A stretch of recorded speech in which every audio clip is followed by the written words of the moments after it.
Okay. I know you've read or heard about that game, movie, or comic, blah, blah, but you haven't heard it from us. So chill, relax, let us talk all about it before you log off. There's literally so many on my desk right now. All right, here we go. What's up, everybody? Sir Aaron Carter here, back again with Emma. Who is surrounded by ants. Yes, you are, but we're going to get past that today, aren't we? I feel like they're crawling on me. Wow, we have some Cloak and Dagger recap to go through, and episode 8, player Yes. 2, or 2 player, excuse me? 2 player. 2 player. This was another good episode. I was really excited about this one. It exceeded expectations, I'll say, because I didn't think they were going to, keep this roller coaster, keep going higher and higher, but they are. I'm waiting for it to drop off, something like Game of Thrones style, but I don't know. Never that little.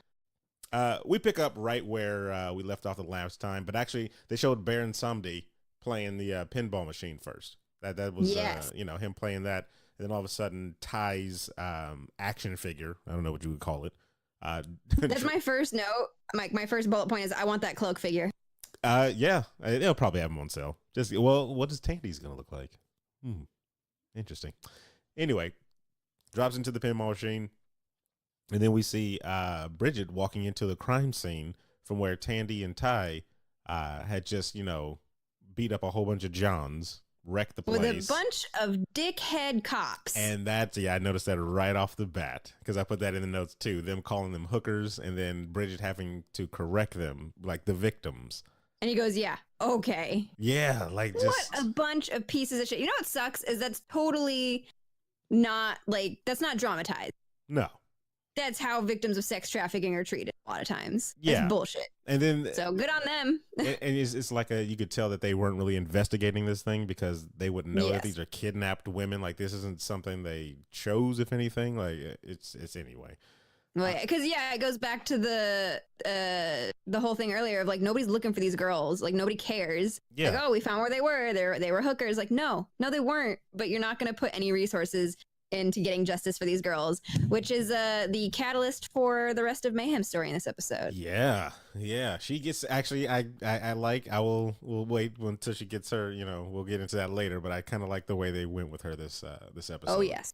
We see Leia in despair, stealing a car from a guy who flat out carjacked a guy straight off the bat. Yeah, and then just stunned him, drug him out the car, and then they just took the car. Yes. Then because this episode kind of switches around really fast with the characters, but it still felt like everybody kind of got their just due within it, Yeah. Because instantly from there we switch to Tandy calling Evita. Who?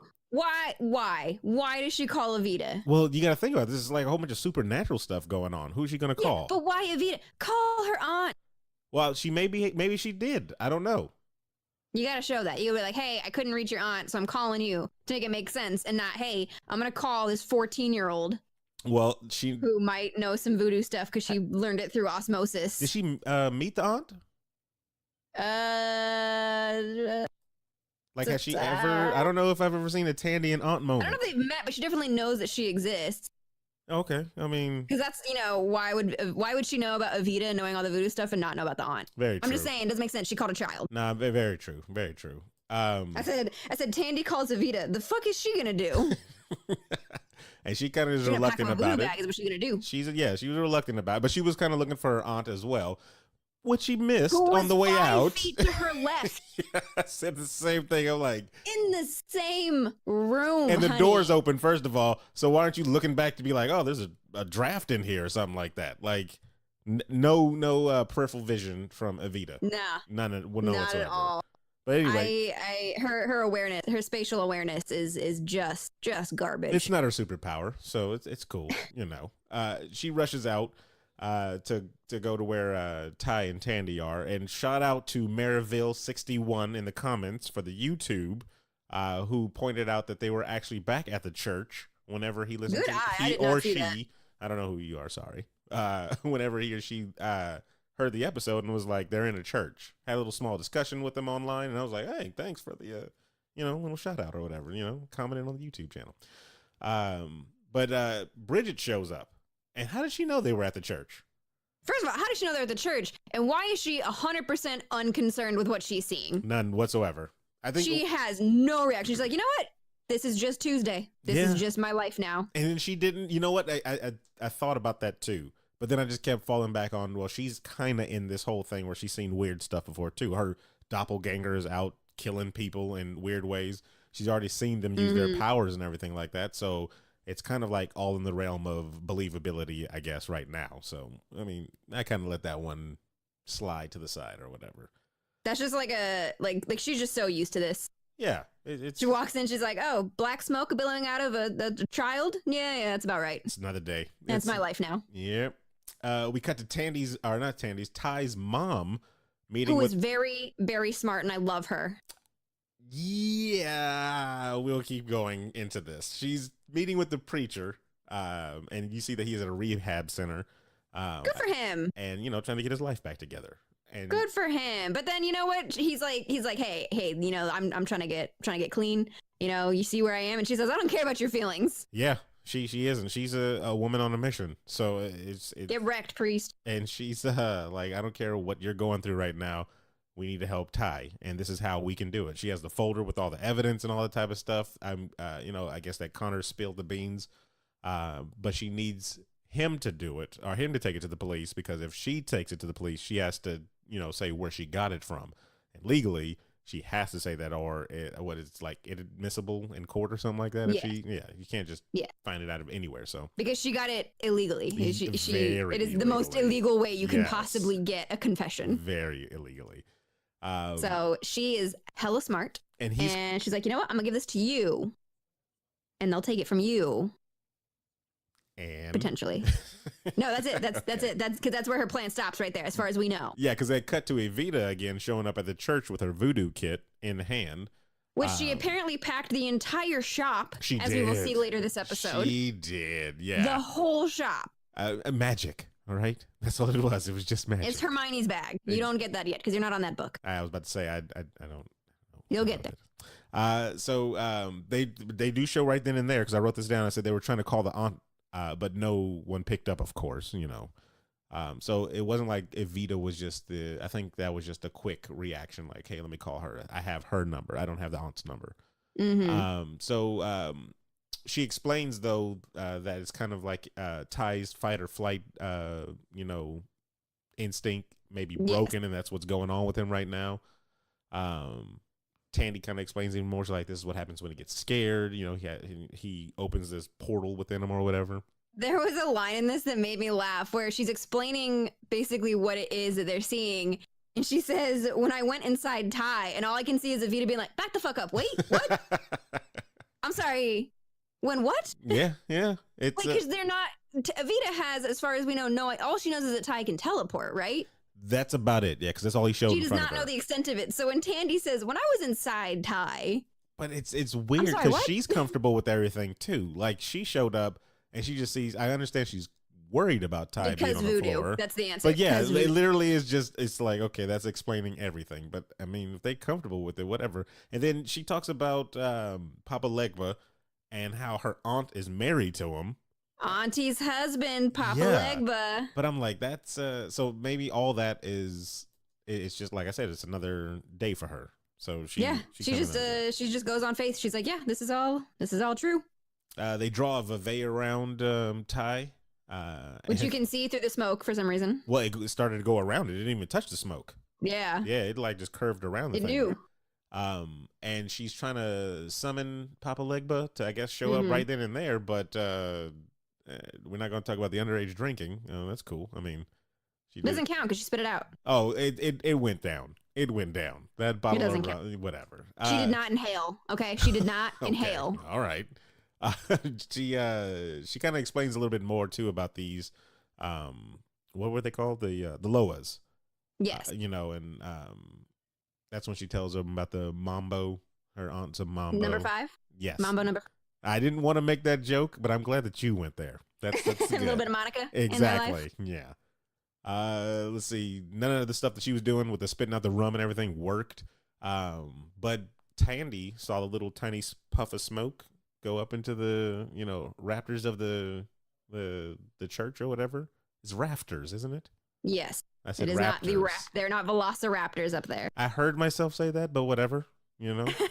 So she gets. Don't you dare cut that out.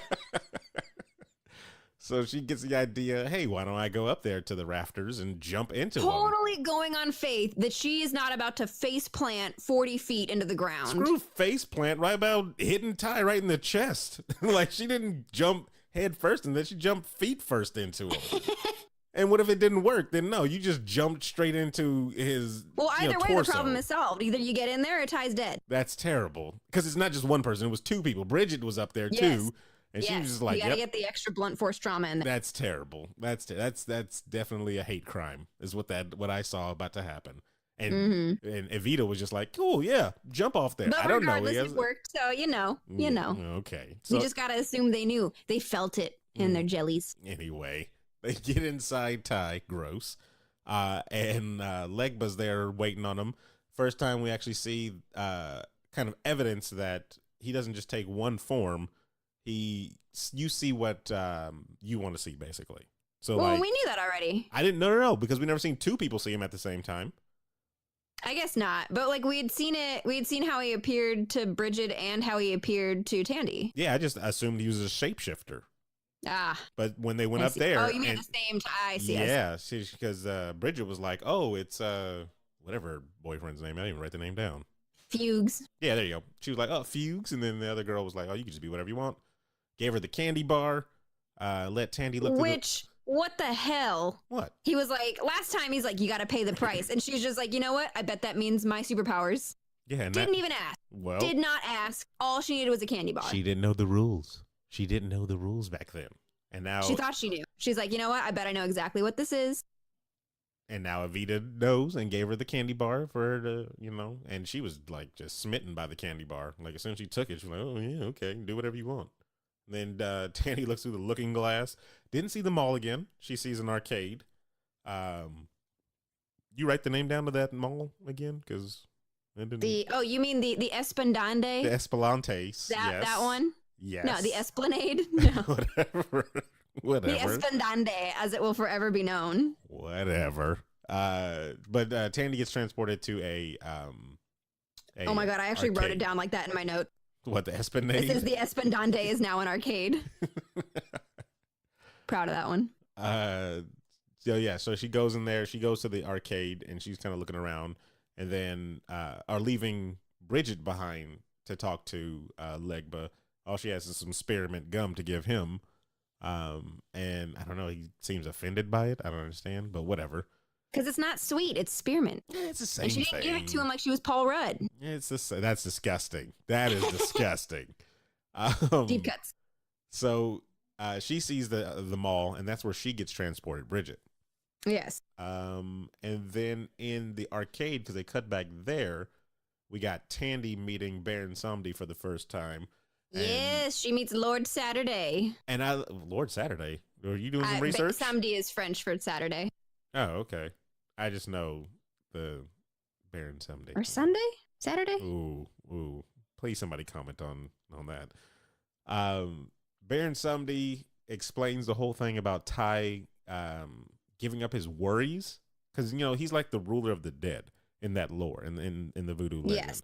Yeah, he says he presides over the dead. Yeah, but it's like Ty's not dead, but I guess he paid him in worries, which I don't understand how. Like maybe they'll explain a little bit more of that, but I don't get how that deal went down or whatever. I doubt it, because I feel like we're probably done with Baron Samedi. Yeah, probably. Or I don't know. What later? I got a question later. But anyway, Tandy wants to play for him though. She's like, "I'll play one of your games for him." Sammy's like, "No, if you play his game and you guys win, then I'll let you both out."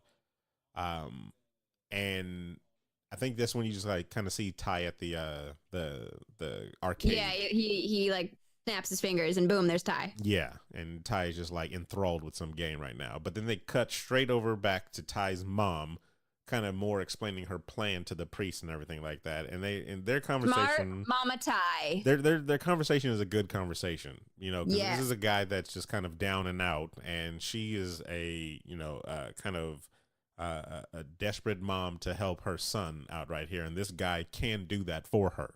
So she's like, I I don't care again what you're going through. This is how you are going to help my son, or I need you to help my son. And then from there, because like I said, they're cutting all over the place in this freaking episode, but it was still very well. You got Despair and his headaches inside the car that they stole. He's like pulled over to the side of the road. Hello? Hello? Can you hear me? Hello? Hello? I was talking for like 45 seconds. No, you were not. Wow. What were you saying about the mother? I started talking about the next thing. Oh, what was the next thing? So I said, because then we went from there to Leah and Despair. Yes. Pulled over in the side of the car. Despair having headaches like crazy. This is the most like I don't need directions male bullshit in the whole thing. Is that what you got from this? Because he will not, like, it's just one of the, like, he will not let her drive. He refuses. He's like, no, you can't drive. I'm driving. Yeah, he's in control. He would rather use her and give her pain and misery than hand the steering wheel over. He is a villain through and through. He is clearly about to run them both off the road, and he's like, I'm fine. I'm driving. You are not driving. I don't need directions. Clearly a villain. He was very protective of that little piece of paper with the Vevey on it, or his Vevey on it, or whatever. Yes, he was. And it was a very like abuse, like so when he tells her, yes, this is gonna be the last time type of thing, because she's like, he's like, I need, to get these headaches down. I need to basically feed.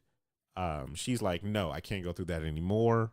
And he's like, this is the last time. I'm like, this is just straight up some. So yeah, that's like, exactly. I have it written down. The quote, he says, it'll be the last time, I promise. And I said, bullshit. That right there is the cycle of abuse. Yeah, exactly. The cycle of abuse. Couldn't have said it any better. Because I'm like, this is, and she just went right into it. He pops into her mind, picks out a record, starts playing it, and then tries to get out that lower door again. Can't do it. Can't. Nope. This wouldn't budge for him. Would not. Terrible. You're horrible. And so it just kind of cuts from there, right? And that place is still just disheveled. Like all the records are. He did not take any time to clean it up. Yeah, nobody cleans up anything. He's like, fuck this place. But outside, you see Bridget walking, and she's hearing that music that Despair is playing. Mm-hmm. And then out of nowhere, she gets abducted by Mayhem, and it was just like, all right, why you didn't have to do that? You could have just walked up on her. This should go well. Yeah, just she could have. But she's Mayhem, okay? She can't calmly take her and be like, "Hey, can you come with me?" Or she could have just been like, "Shh, walk this way." How about that? Instead of just there's no Mayhem. Anyway, back in the real world, Evita is throwing some shells on the ground, and she broke a puka shell necklace so she could try and contact somebody. She's not liking what she's seeing. She's getting upset definitely at the reading of the puka shells, which I don't understand how she reads puka shells because Voodoo. Well, she threw them and they didn't land in the same style, and I was like, they said the same thing to you? Is that what happened? That's weird. Yes. That's weird. Anyway, they cut to Tandy trying to get Ty's attention, but again, he's stuck right on that. All right, he's almost got the high score. He's at the last level. She needs to back off. All right, he's in his prime. I don't know, because he got frustrated and he got pissed off. Because she said something. She broke his concentration. He's like, you know what? I'm trying to win this. Okay, I'm trying to beat this high score because this kid in front of me, his name's Ass because they can only fit 3 letters and he's a punk. You're horrible. Need to get that off the board. You're horrible. That's exactly what I was like. That's exactly what's happening here. He tells her he can't beat this, or what did he say? He says, if he's going to beat this. If I'm going to beat this, I'm going to need your help. Yeah. And then she's like, okay. And as I get it. It's not about the game. Get it? Did you get it? I didn't get it. Because it's not about the game. What's it about? It's about the two of them. They got to work together. Wow. If he's gonna beat his demons, he's gonna beat her. Oh, is that what it is? Really? It wasn't written. I don't know if you got that. It's super subtle. It's horrible. very subtle. You're horrible. But if you really pay attention, you kind of read between the lines. Sorry, I didn't read between the lines as much as you did on that part. That was. And then they get some next level VR shit. Loved it so much. They're playing a game called Duel to Despair. Tandy's likeness and Ty's likeness are both inside the game. Which again, this show just proves to me how little they know about ballet. Why? Is she wearing one leg warmer? It's a leg warmer. You're supposed to warm that one leg. How many times do I have to tell She's you wearing that? one leg warmers all the way up, and she's wearing canvas ballet flats. What's the difference? Outside. Those are gonna get destroyed. Oh my gosh. I'm just saying. That is not even a thing. How dare you? And so here's the thing that got me excited, like chills excited. The opening cutscene for that video game is the exact comic book origin of their characters. Ooh. Yes. Her, Tandy, getting off the bus in a new strange place because she was getting away from her home. Ty, you didn't see it really well, but because they did it really fast. But Ty is trying to decide whether he's going to rob her or not when she gets off this bus because he's a hungry kid, like a hungry, on the run kid from, just the streets or whatever. But she gets robbed right before he decides to, and he chases down the robber and gets the purse back. And he's like, hey, you robbed that girl I was gonna rob. Basically. And then they both get injected with radioactive heroin. And I was like, this is it. This is I love the comic that book. she looks at her, she's like, radioactive heroin? Really? Yes. She said, don't ruin it. Yeah, exactly. I was like, this is so awesome.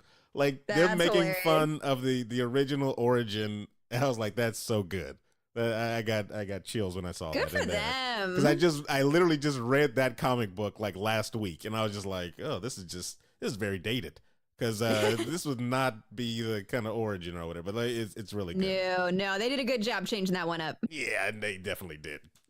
So while they're playing this awesome looking beat 'em up game that definitely needs to come out on all platforms. I want it. Yeah. I want it. You could easily make a mobile game out of that. They could. Give it to me. Yeah, hands down. It's an easy game too. I mean, Joe Pakaski, I know you got some pull. I know you're listening to this. They beat the first level like pretty quickly. Like they're just kind of going through, and Tandy thinks like, oh, it's over. And what game is over after one level, Tandy?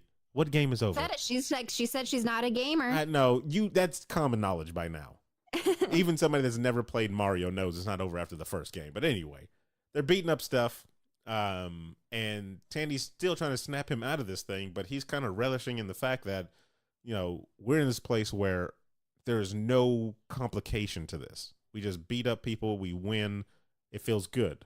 Like this is a nice feeling right now. We don't have to worry about all the intricacies of, people are being kidnapped, or the moral ambiguity of the guy that killed my brother, and or the possibility that we might lose, or the possibility that we might what lose. we could lose, because it's a game. Yeah. You just lose, you restart. Exactly. So he is just fully brainwashed into this thing. And then we switch to Mayhem and Bridget. We go from there to Bridget and Mayhem. Yeah, and the record shop. I loved all their scenes. Yeah, I did too, actually. I actually So really good. like their scenes a lot. And I talked about it a little bit more in my notes towards later on in the episode.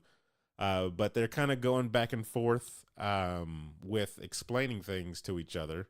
What did I put? She tells there's a bigger bad. Bridget, I guess, didn't know too much about despair. So Mayhem is kind of catching her up on that. Because she knows the other half, I should say.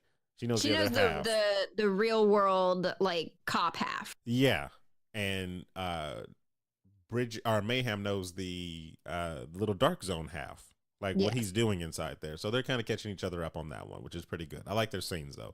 It was definitely done very well. That's a good actress to play two roles, talking back and forth. Shout out to Emma Lahana. Is that her name? Yes. Oh, okay. Her name is Emma. Oh, yeah. See, I knew her name was Emma. I didn't know what her last name was. Because they put her name whenever in the beginning of the episode or whatever, right above her head. So, Evita, getting a vision of her aunt, because that's exactly where they go. Oh, Auntie! But it's not Auntie, is it? Yeah, no. I am so bummed out that she's dead. Yeah, it sucked, but I kind of see where they were going. Like I told you last episode when they were talking about Evita has the vision, quote unquote. I knew that wasn't just thrown in there for nothing. Like they had to elaborate more on that one. And I like the scene between the aunt and Evita. And this is like Evita really trying to be like, I'm not going down the path that you guys, have set out for me or whatever. You said I'm destined to be. I'm going to college. I'm going to be a doctor. I hated this for Evita. I was so mad. Yeah, I like Auntie literally laughs at her dream. She's like, I'm going to college. I'm going to med school. And she literally laughs at her. Well, you got. I mean, I think it's because she's from that world of like destiny. This happens. Yeah, This, she's like, nothing else matters. Like, damn, Yeah. bitch. But she does tell her, depending on what she's like, no matter what you choose to do, just do it with your head held high. Like, okay, that's bullshit though, because she's like, no matter what you do, except that the choices she was given was either be selfish and or let Ty die. you can save this person's life. It's but whatever you choose, it's bitch. a tough one because she not, gave her the point. And I even wrote down. I said, Evita, no, do not give up your life for a boy. This is a bad decision. Well, it's a tough one. So when you can do something, when you have the ability to do something, go live your life. you gotta kind of do that. So she was just gonna walk away. Live your life. She was just gonna walk away. Do not give up your life for a boy. She was just gonna walk away, and it's not no. And then she's not giving up her life just for the boy. Like there's probably more to it as well. I don't know. But that's not how it's framed for her. I don't know. It's like, if you want to save your man, and she looks at Ty, and she's all sad. She did say that. If you want to save your man, this sucks. She did. This say hardcore that. sucks. Yeah. So she, of course, she says you got to marry. She said you're gonna become the Mambo number 5, and you're gonna marry Loa. That's how you can save Ty over here. And then Auntie just disappears, gives her that ultimatum, and is like, "I'm out, peace." Then we cut back to Ty's mom and the priest again, still mid conversation discussing. The priest is like, they're having this like kind of heated conversation that starts to escalate, and the priest is like, we need faith, because if we don't have faith that this world's going to get better, it won't. Right. So he's refusing to help her because he has faith that the system and the cops are going to be better. Yes. Like, excuse me? She's got a whole file. Who is that helping? Who? Literally who? What kind of privileged bullshit is this? And you're not a privileged character, so why do you have this stance? I don't think that, because I think he's somebody that's still, even though he's outside of the church, he's still probably somebody that's really steeped in the religious, beliefs and stuff like that. So, because that's what he says too. He's like, being a priest isn't a job. It's a lifestyle, right? It's a lifestyle. It's a life. And he's like, it's a life I failed at and all that type of stuff. And it's like, she's like, I still need that person though. Like, and that's kind of when he starts to hint at like, well, even if I wanted to help you, that's not really how it works. It has to be done in confession. Yeah. Wink, wink. Do you have something you want to confess? And then they cut right away. Yes, they do. They cut to Ty and Sandy going on to level 2, and they have their little kind of back and forth, little nice team up buddy cop moment. About Ty like teleporting past the a bridge which was on that level or something like that, but they never even showed it. What's which the is fun weird. of that? Yeah, exactly. Tandy and Tandy's over here like, this isn't about fun. What are you doing? So they pass level 2, and then they go into level 3, and they're back at the motel. Is the motel. And Tandy instantly looks like, yeah, this isn't a memory I want. Like, yeah, she's triggered. The location triggers her. She's having to literally fight through her trauma. And it's understandable, because she was in like a vegetated state where she could just see, but then she knew what was coming basically to her. So yeah, it's fully understandable. And this is when they kind of keep going back and forth really fast, because then they go back to Evita setting up the little voodoo ritual or whatever. And she had the this is where I had it written down that like she brought the whole shop with her. Yeah, because then she like had taking everything stuff. ready to go. And then she made that like wax figure like pretty quick too as well, just from the fire of another candle and everything like that. But while she's doing that inside the game, Ty and Tandy get a message from the hotel. Has like no empathy for her struggle right now. He's like, no, you just gotta, if you just fight it, like if you just punch him, you'll feel better. And she's sitting here clearly not in a good place, and she's like, I can't be here. But this is not the way to do this. It's and he's like, nah, you just gotta do it. It's a thing. Well, no, he didn't just say that. He was like, last time you're alone, this time I'm with you. That's what he went for. But it's interesting the parallel that they have, because like I said, I've been reading the comic books more, and in that storyline that I was kind of telling you about, where he's like, or Tandy is kind of down and a little depressed, Ty just thinks, oh, we just need to crime fight some more. That's what we need to do. We just need to go beat up more stuff. Her. Yeah. And she's like, no, I'm tired of doing that. I've joined, well, she didn't tell him this, but like, I'm in college. I'm, doing classes now. Like, this is not the fix for me. Like, the superhero life isn't what I wanted to do or whatever. But and he's like, nah, just fight some more. exactly. So I liked seeing that in this actual episode because I was just like, oh, they're really trying to stick a little close to these comic book Well, storylines. and then it all comes to a head because they get to the boss and it's despair, and she sees him and she's out. Yeah, she's done. Like, That's her limit. That is her. She's like, I tried and no, yeah, I can't. Because as soon as he pops up, she disappears. So like, And he's like, out. all right, let's go. And he turns around and she's like, gone. But back in the real world, whenever Evita is done setting up her whole voodoo shop within a church, she starts to put on like this ring, and she has this bouquet of dead flowers, and she starts going into the sickness and health type of thing. Like, you can tell. She uses Ty's class ring as her wedding ring. Was that? I didn't catch it. I did not catch that. I would imagine so. I don't know what else it would have been. Oh, okay. See, all right. It looked like a class ring, and it was sitting next to Ty's stuff. Was Tandy wearing Ty's class sweater? Yes, she was wearing. Yeah, it looks like she had raided his little closet that he had. Yeah, because I caught that because I was like, I don't remember her going to any type of prep school or whatever. Yeah, I know. So she's going through with the ritual. She's made her decision. She's not gonna go to doctor school and become a doctor. So it's done for that one. Poor Evita, honestly, like poor Evita. Yeah, I mean, That sucks. That hardcore sucks. I don't know what more you can do. I mean, but from there we get more Bridget and Mayhem. And they're doing each other's nails. Nail painting scene. You find out that she's using poison green. Mayhem is, which I don't know if that's a nod to the comic books or anything like that, but whatever. And then they're talking about their dad, and you know what I really liked about this scene? When they start talking about their dad, it really showed that these are two different sides of one person. So they had fond memories of their dad, but the problem was they had like definitely different motivations. They had different interpretations of the same memory. Thank you. Different interpretations. Because Bridget, quote, only sees the good in things. Yes. And Mayhem only sees the bad in things. And I like this conversation because they're both coming to the realization that there's a middle ground in there. Yes. Of like, Mayhem's like, he only brought us here to flirt and seeing the bad side. And Bridget says, he brought us here because the house reminds him of mom and she's gone, seeing the good in it. And it's like the middle ground there is, yeah, he is flirting because he doesn't have anything anymore. Yeah. So like, let him have his little happiness and bring us here because he knows we like it. Father of 4, single, like. Did not know she had 3 siblings. That might come up later. You never know.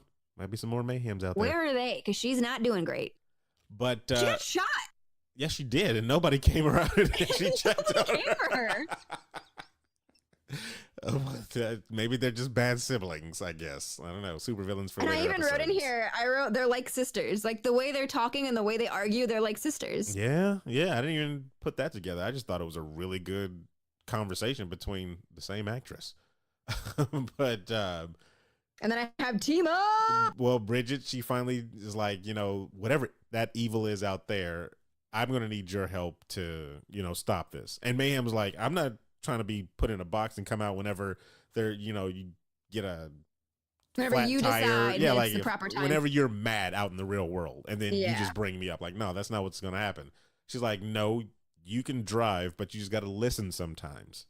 And I'm like, they found their middle ground here. Like, this is my favorite moment because you get like this epic music and it's all like hype, and they're sitting there painting each other's nails. I'm like, I am living for this moment. And it was a dope shot. I even wrote that because I'm like, you get the slow pan behind Mayhem to see that she's gone from being 2 people now to 1. Like, she's painting her own nail. Like, I was so happy. That was awesome. I was like, that was a pretty clean shot. It was like little one. I didn't even see the transition between the 2. So I'm like, that's a good shot right there. I like that one. Mm-hmm. And so now you just have one Bridget and Mayhem. One Bridget, yeah.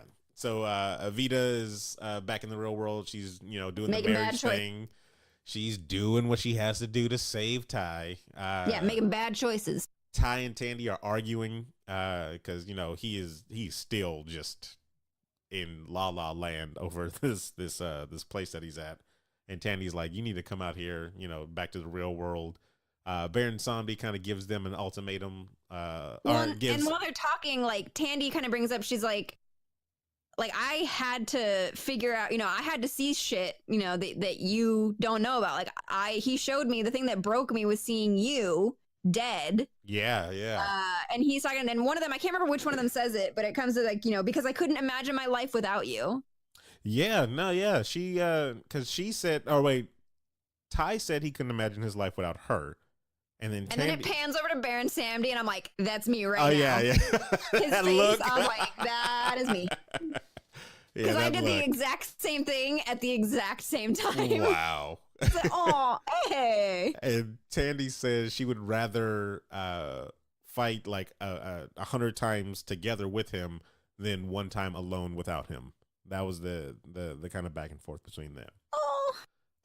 So as they're having their back and forth, and then Baron Samedi gives him like the choice, like, what are you gonna do? You gonna go and face your problems in the real world, or are you gonna stay in this la la land or whatever? And then he instantly is like, nope, wait, never mind. The choice has already been made for you. See, that's why this sucks, because it didn't even Evita's whole thing didn't need to happen. She didn't need to. If she had waited half a second, it would not have been necessary. They would have been back. I don't know. He was still kind of, what do I do? I don't know. They would have been back. The only good thing about it is that it's going to get Evita and Ty's relationship out of the way so Tandy and Ty can get married. It was weird. Not weird. I shouldn't say weird, but it was very obvious. Because, anyway, Evita's dead bouquet shows up in the arcade, and Baron Samedi sends him right back to the real world. So you get Bridget and Ty and Tandy back to the real world, and you see Evita, she's there, You're like, what did you do? But when he reaches out for her, did you see her pull back like instantly? Yep. I was like, whoa, that's how done. they're gonna wrap that story up. I'm like, that's done. So they question Bridget a little bit. They gotta get married. They gotta get married. Is that Cloak and Dagger gotta get married? Wow. So Bridget asks, or not Bridget, they kind of question, like, did Bridget come out? She's like, yeah, she's in here. Don't worry. They kind of give her an update on the situation. Hey, this is the guy's name, Despair, or whatever his real name is. Andre Duchesne. Andre Duchesne. Pay attention. Who also, he figured out his Vevey. I don't even know where I wrote that down. Somewhere in here. I think I missed it. But we see him figuring out his Vevey, which is kind of just music. Yeah, when he's in the car. Yeah, which is like a music sheet. And then he drives away, and you see Leia's just on the side of the road, dead. Is she dead? She's gone. I assume so. Yeah, he drained her we fully. The best part, all right? We skipped the best part, because you know what happens before that? What happens before Mama's confession. Oh, my gosh. That is before that. Yes, definitely. Mama confesses to the priest. Mm-hmm. Go ahead. She killed him. She straight up killed him. She cuts him loose, and she's like, "Oh, the bathroom's over that way. I know you," because he had to pee. Yeah, she had it set up. The bathroom's over that way, but you can't hit the light in the beginning of it. You have to go all the way to the sink and hit that light because the first one doesn't work. So he walks in this dark room, flips on the light. He's in a full-on Dexter room. Yep, plastic everywhere. She 100% Dexter him. You know who knows how to kill a man? A prosecutor. Wow. Knows exactly how to kill a man and not get caught. She dextered him. He turns around, and before he can even figure out what's happening, she shoots him right between. Twice. I'm so proud. Because at first I thought they were going to leave it kind of like ambiguous, like what happened. But then I heard the second gunshot. I was like, oh no, yeah, he's dead. He's dead. He's gone.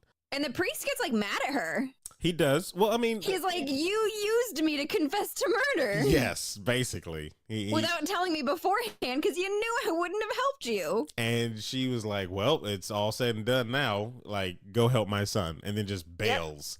Yep. Just like tosses the folder and pieces out. Bails on to go bury a body. Yep. And I wonder if she's going to put him. You know what she should do? She should go to the stables, get her son, bury him. I think she needs go bury her son. I think she needs that place though. Still, like that's probably a part of the whole thing. Yeah. So wait until they're done with that. Because the cops gotta find it. Damn it. Exactly. Because I thought about that too, but then I was like, no, let's poetic justice. Yeah, let's hold off. And after we need real justice. After that big reveal, another dead body is taken away. Evita's mom, our aunt, excuse me, is finally taken away, and you see Ty poured in and try to console her a little. Nothing. Vita just bounces, like she kind of just walks away. She's got the head wrap look going. Oh yeah, Like, she's full voodoo. She's leaning into it. She's full voodoo Evita now. Like, yeah, she's Mambo number 5 in it, big time. I feel so bad for her. I mean, I'm so bummed. Like, it had to happen. She had to get out of the way for Tandy and Ty. And how else would they have done it? Have her just move literally away? any other way. Move have away? her go to college. She needs to be the Mambo. Who's gonna be? To have her go to college. Who's gonna be Mambo? Who's gonna be Mambo? Exactly. I'm just saying. Exactly. Not her. Not her. Not her problem. Then we come back to Tandy coming home, finding drugs and alcohol. So important to remember. Did you see the recap, like the previously on? No, I skipped it. What happened? So in the previously on, they remind you that the last time Tandy and her mother spoke was when she yelled at her. Oh yeah. Yeah, that conversation she had that where she straight up said to her mother, an abuse victim and an addict, and says, you know what? It's not hard to leave an abuser. You just leave. And basically telling her mom, like, you're weak and it was your fault. Yeah, which is, you do not say that. And now so this is the first time. Yeah, she comes home to Tandy that has been home since then. Exactly. So she kind of gets that it's her fault, you know? Yes. And that's why she's so upset. She's like searching around, you know, she calls her mom or whatever, and of course, no answer. And she, you know, kind of breaks down there. Bridget is burning things at her house or at that. It's the crime scene. Was it the crime scene? I think so. Or was it that motel that she was at? Which was like, I don't understand. Huh. I'm fairly certain. I could be wrong. Somebody let us know in the comments. They definitely but will. I believe that was the crime scene. And that's why because it was a weird parallel for me. And I wrote it down as well. Like, because they paralleled Tandy cleaning up after her mother, cleaning up the alcohol and the pill bottles with Bridget or Mayhem burning the crime scene. Maybe you thought it was like they're both cleaning up stuff. Yeah. Yeah, but I don't see what she would be cleaning up though. Like Bridget though, was just burning stuff. That's why I was like, I don't know why she's burning the crime scene. That's interesting. But then one of the other best moments of the show. Go ahead. He feels that she's sad. And he comes to see her. He felt it. He felt that she was sad, and he comes and sits next to her and just quietly like, I'm here for you. Yeah. And that was beautiful, and I loved it. And he's like, oh, we're going to get Despair, or we're going to get him. Like, yes. There's always... Can't really read the room. Doesn't know what she's upset about, but... No, but he's giving her hope. Yeah. Like baby steps. Because it was the thing that she was really gung-ho about finding these missing girls. She's been kind of the driving force behind this case, I would say. Yeah. Like, it's all, she wanted to find the missing girl. She wanted to investigate even more, you know, and now that she has to deal with him, with Despair, you know, he's like, yeah, we're going to get this win. We're going to get this win in the real world. You know, we're going to do it together. And then it just close out there. I haven't seen what next week is supposed to bring or whatever like that. We say that on every podcast. We never see the next week on. But I just know it's going to be good because this was another good episode. We got 2 episodes left. Which is crazy. And the important thing about him figuring out his vive is he knows how to open that door now. Yeah. So he's opening that door next episode. Oh, next episode? You really think that soon? Yeah, he figured it out. He's not going to wait. Like, so then what's the last episode? Like, they're not No, because the last episode's got to be them fighting the Loa that he becomes. Oh. Because that's the big bad. Despair is what we think is the big bad, and then you find out there's a bigger badder. Oh, so that's the technical term, by the way, a bigger badder. A bigger badder. You think that it's going to be not him, but a Loa that they're going to be fighting, as opposed to just him in. I think it's him as a Loa. I think it's his. Like, it's still him. Okay. He's just a god at that point. Ooh. Okay. One of those where, like, you thought you were fighting something difficult before? Like, oh no. Okay. Oh no. It'll be one of those fake outs where you know, they get to him and like they defeat him, but then you find out like, oh, he's a Loa and we just didn't know it. Like, he opened the door and we didn't know it, so they didn't actually defeat him. I'm cool. I'm good with it. I'm predicting that's how it's gonna go. Okay. All right. I would think, but I just don't see it happening. Okay, if you say it happens, the episode ends or something like that. If you say it happens within 2 episodes, type of thing, like the next episode he gets his powers, and then you find out that switch at the end, like it's something even bigger and badder. Then the last episode is the big climactic, you know. That's what I'm thinking. Okay, I can see that. These are hour-long shows, right? What's that? These are like the full 45-minute shows, 45 to an hour. Yeah, an hour with commercials. I feel like they're breezing by really fast. Maybe it's because I'm enjoying them so much and I just want more. But let's go for 2-hour shows next season. Let's go full 2-hour shows, everybody. That's what my small request. I mean, or whatever. you can get 2-hour shows, just only going to be 5 of them. So what else do we have to do? Is that it? That's it. That's where it ends. Is on Tandy and Ty. I can't wait to see next week's episode. I will send you some more reading material actually, because I really like the latest Cloak and Daggers. Like the storylines, very good. So thank you again, Emma. You're very welcome. Thank you. I will see you same time next week. Yeah, same time next week. Same bat channel and all that type of stuff. All right. Until then, everybody, later. Bye.